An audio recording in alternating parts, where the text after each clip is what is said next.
Welcome back to the KOAM Morning News, a Wildcat Wednesday. James Hoover joining us. James, hey, did you have a good Christmas? It was a fantastic Christmas. Awesome. Okay. Now, this may sound a little bizarre because we're closing out December, getting ready to open up 2019. But Yep. I tell you what, the soybean and the soybean markets, they don't take a break. No. Especially in Southeast Kansas. Okay. Yeah.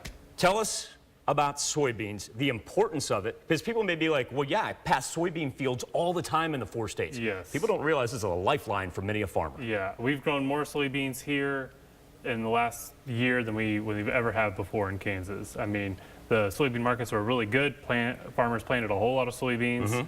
And so now with the markets, you know, we have a whole lot of soybeans. That's something that we no place to put them. Right. So we kind of mirrored the United States trend here as far as we're record-setting bushels when it comes to 2018 nationwide as far as soybeans. But like you said, we've got a little bit of a surplus problem. Would you like to explain that? Yeah. And so right now, really we have nowhere to go with them. And so normally 50% of our soybeans, they go off to that are exported, and half of those exports are sent to China. Right. And so with 25% of our soybeans, which is, you know, 2.1 billion bushels, they've got nowhere to go.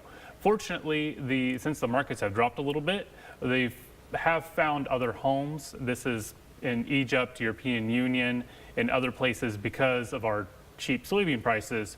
They're getting out there because we have to send them somewhere. Right.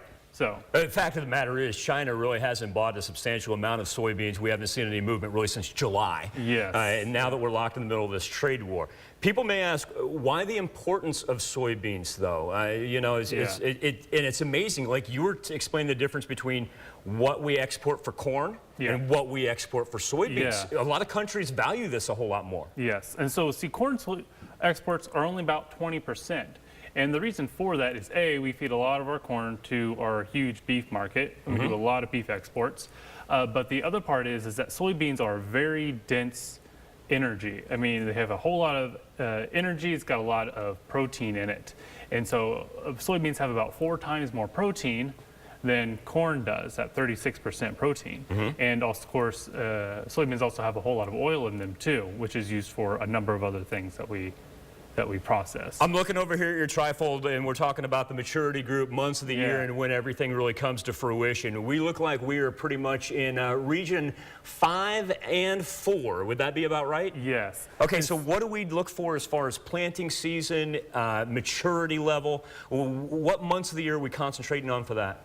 And so with soybeans are kind of a special plant. A, they're the only nitrogen fixator that we have, so we don't apply nitrogen to soybeans, they make their own. A very energy intensive process. But also soybeans, they respond to daylight for their blooming. And so it's the only crop that we grow majorly that does that. And so here we grow period 4 and period 5 soybeans. And that responds to, well, at a certain day length, they start to flower, and that's how that works. And so if we planted soybeans, you know, a 0 group here, they would flower way too early. If we planted a 7, they would flower way too late. They wouldn't make soybeans before they died. However, we also are in a good spot here in Kansas and in the Midwest because we can also plant soybeans like maybe a 3 group, and those will get done a little bit early, so maybe we can double crop weed after it. You've got a thing called Soybean School coming up, and what that tells me is, even though we're not seeing a whole lot of market movement right now, you don't anticipate farmers slowing down. In fact, you're looking at an expansion.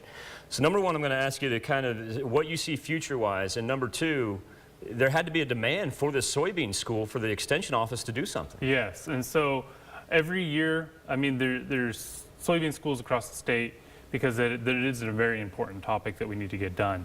Really, there's diseases that we need to look at, there's markets that we need to look at, fertility issues that we need to go through, and farmers, they never leave school. They need to be coming.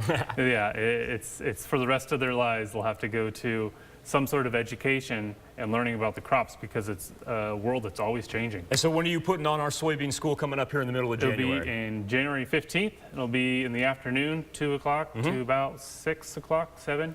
The event's free, it's sponsored, and so it's a good place to come to. Awesome. James, thank you so much. We'll get that information out about the Soybean School, and hey, hopefully for you and everybody involved in the soybean market, and for those of us that like to geek out on it, maybe we get a little China movement by then and we can actually get these markets up and running. I want to thank you for joining us. Glad you had a great Christmas. We'll have more KOAM Morning News for you right after this.